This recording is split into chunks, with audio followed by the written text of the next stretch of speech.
The spider's thread. One day, the Buddha was walking alone by the edge of the lotus pond in paradise.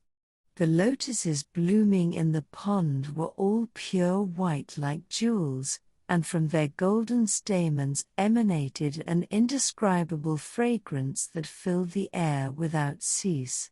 It must have been morning in paradise. Soon, the Buddha paused at the edge of the pond and looked down through the leaves of the lotuses that covered the surface of the water.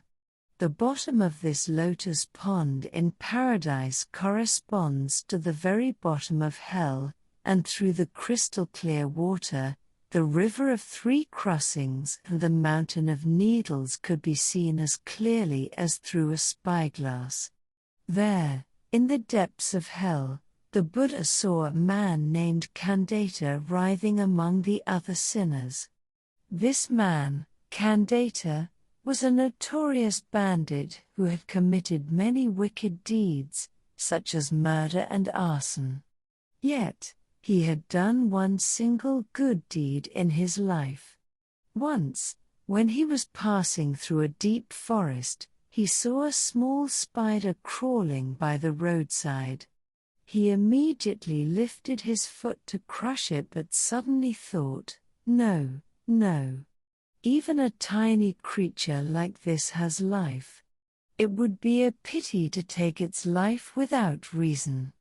And so, he spared the spider. While observing hell, the Buddha remembered how Kandata had spared the spider. He thought that if possible, he would try to save this man from hell as a reward for the one good deed he had done. Luckily, when he glanced to the side, he saw a spider from paradise spinning a beautiful, silver thread on one of the jade-colored lotus leaves.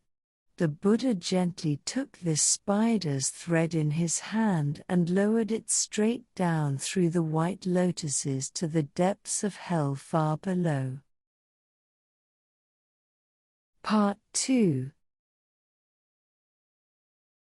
Meanwhile, in the depths of hell, Kandata was in the pond of blood, floating and sinking along with the other sinners.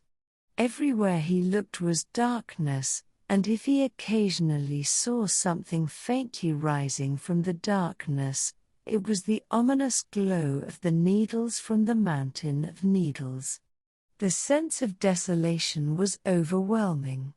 Everything around was as silent as a tomb, and the only sounds were the faint sighs of the sinners. Those who have fallen to hell are already worn out from the many tortures, to the point where they can no longer even cry out. Even Kandata, the notorious bandit, could only struggle like a dying frog, choking on the blood of the pond. But then, something happened. Kandata, looking up absent-mindedly at the sky above the pond of blood, saw a faint silver spider's thread coming down from the distant heavens, shimmering softly as if it feared being seen. It was lowering straight down toward him. Kandata clapped his hands with joy when he saw this. If he could climb this thread, he might escape from hell. If he was lucky, he might even reach paradise. Then he wouldn't be chased up the mountain of needles or be submerged in the pond of blood ever again. With that thought, Kandata immediately grabbed the spider's thread with both hands and began to climb with all his might. Being a notorious thief, he was used to doing such things.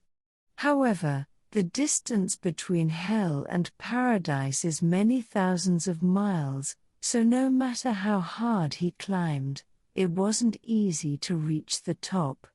After climbing for a while, Kandata became exhausted and couldn't climb any further. He decided to take a break and dangled from the thread, looking down. He saw that the pond of blood, where he had been, was now far below, hidden in the darkness. The faintly glowing mountain of needles was also beneath his feet. If he kept climbing, he might be able to escape hell after all. With a rare sense of triumph, Kandata, who hadn't spoken in years, laughed and muttered to himself, "I've done it. I've done it." But then, he noticed something strange. Below him, countless sinners were climbing up the spider's thread after him, just like a line of ants. Kandata's eyes widened in surprise and fear as he watched. The spider's thread, thin as it was, seemed as if it might break under the weight of so many people. If the thread snapped, he, too, would fall back into hell. That would be terrible. But despite his thoughts, the sinners continued to climb up from the depths of the pond of blood, forming a line and coming up the slender, glimmering spider's thread. Kandata, panicking, shouted, "Hey, you sinners! This spider's thread is mine. Who said you could climb up? Get down! Get down!" At that moment, the spider's thread, which had been perfectly fine until then, snapped with a sharp sound right where Kandata was hanging.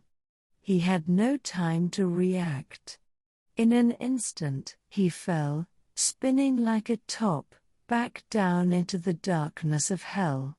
All that was left was the spider's thread, glimmering faintly as it dangled short in the sky with no moon or stars. Part 3. The Buddha stood by the edge of the lotus pond in paradise, watching all of this unfold. When Kandata fell back into the pond of blood, the Buddha, looking sorrowful, resumed his walk around the pond. He had found it pitiful that Kandata, in his selfish desire to escape hell alone, had received his due punishment and fallen back into the depths of hell. However, the lotuses in paradise paid no mind to such events. Their jewel-like white blossoms swayed gently around the Buddha's feet, and from their golden stamens, an indescribable fragrance continued to fill the air without cease. Paradise was likely approaching noon.